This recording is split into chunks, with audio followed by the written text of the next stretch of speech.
Hey everybody, this is Kenya and it is Friday and the Furious 5, alright? So today I'm going to be talking about 5 culture shocks that you experience when working at a Korean school. Number 1 is when you first get here, it is really proper for you to buy your vice principal and principal a gift. To say thank you for hiring me, just to acknowledge them, things like that. When I first came here, I got they're really big into health in Korea, so I got multivitamins. So I can't remember if it was the chewable kind or like Centrum or something like that, but I got the principal, a really big one, and then the vice principal was like a slightly smaller one. Those things make a difference here. They believe in Confucianism. Yeah, here where they believe in the hierarchy. So the older you are, the more respect you get, the more respect you're shown. I also got my handler, is what we call him, the co-teacher who kind of oversees us and helps us adjust to Korean life and school life, get us set up with everything. I got her, I think, those emergency packets, a packet of that, and she really likes that. If you don't buy a gift when you come here, because some people don't know.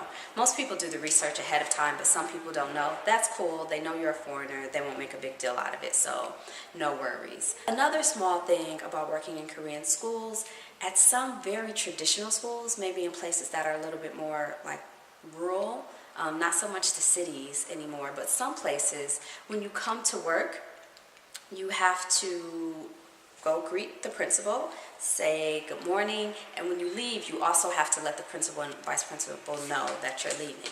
I never had to do anything like that. One quick thing about like eating together, you usually let the older person go first if they're older than you, and I mean by like 1 year. Like sometimes they get really technical like that. You let them go first, and you also have to wait for them to finish first. So you don't just get up and go. That's considered rude. If you're finished eating it, if you just get up and leave, that's considered rude. You're supposed to wait for the oldest person to finish.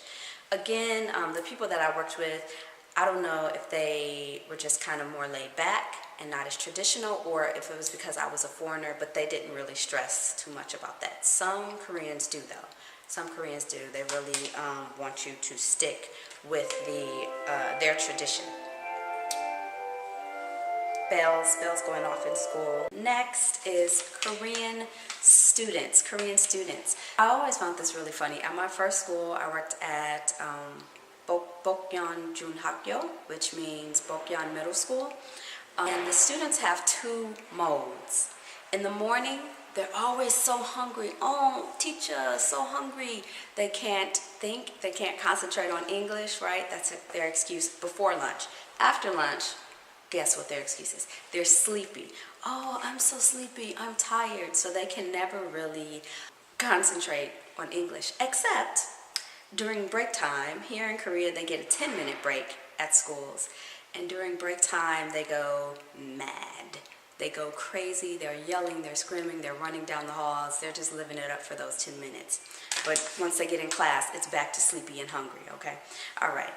Number 3 is saving energy, right?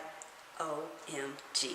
The things we go through that is just not normal for us that they call saving energy. So one of the biggest things is the air conditioner and the heater. So in the summertime, when they probably should be turning on the heater, they don't. Turning on the air conditioner, they don't. So most people are burning up in their offices in the summertime.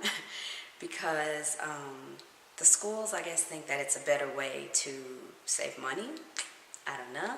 But they have air conditioners and they hardly ever use it. Here, luckily, at the center, it's we don't have that issue. It's when it gets too hot, people turn on the air conditioner. But now, it's wintertime, it's a little chilly, so people want that heat on, man. It's cold.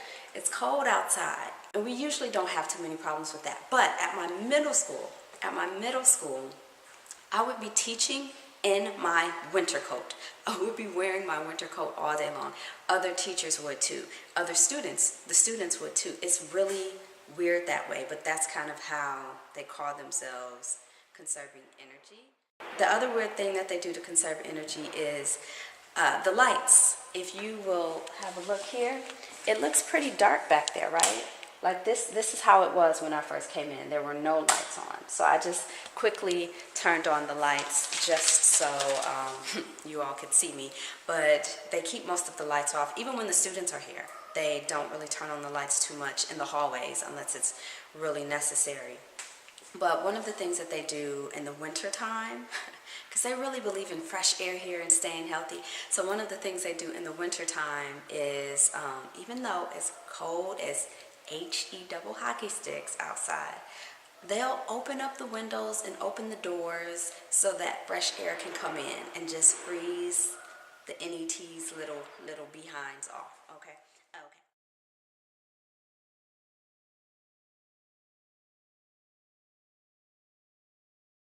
Next is collectivism, what I like to call collectivism. So it's the whole thing of, tell me if y'all recognize this, we's gonna be's a family and we's gonna stay a family. Who know where that from? Who know where I got that from?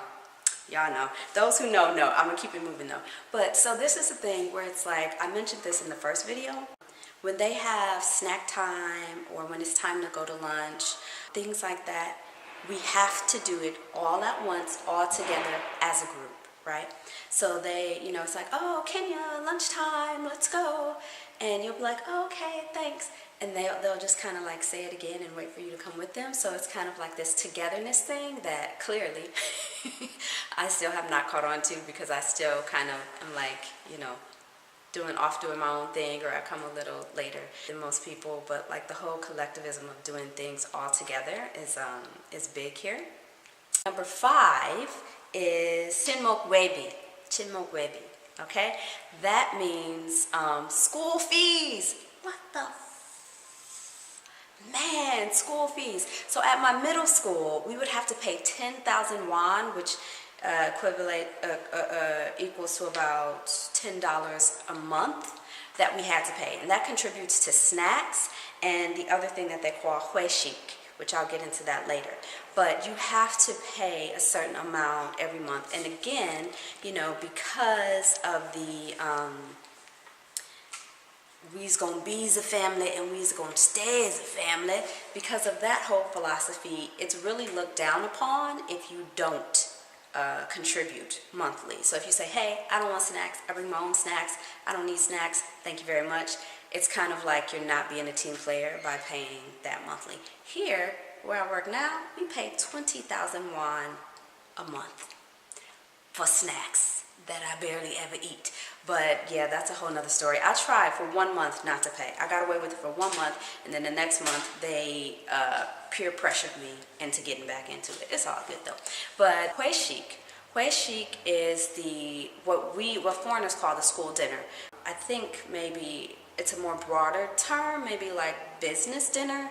But here it is very common that you spend time with your coworkers, and it is not mandatory but mandatory. So if you don't, it's kind of making you look like you're antisocial, you're not being, team spirited, things like that. But for most schools, they go out to dinner twice within a semester. So in the beginning and in the end of the school year, everybody at the school goes out and has dinner together. Usually that involves what they call it here, part 1. Dinner is part 1. Part 2 is usually like drinks or some type of other snack, and part 3 is noraebang. Noraebang is like, what's that Japanese word called? Karaoke. Karaoke, except this is a little different. It's a little more fun because you are in this big room of like your private party. So it's not like this big open space. It's a room, and they have like the whole karaoke thing going, and you get to sing and have fun. And again, it's frowned upon if you leave early, but they understand as long as you go for the dinner. Like, that's really all they care. Yeah, I think that's it. Those are the 5 culture shocks that you experience when working at a Korean school.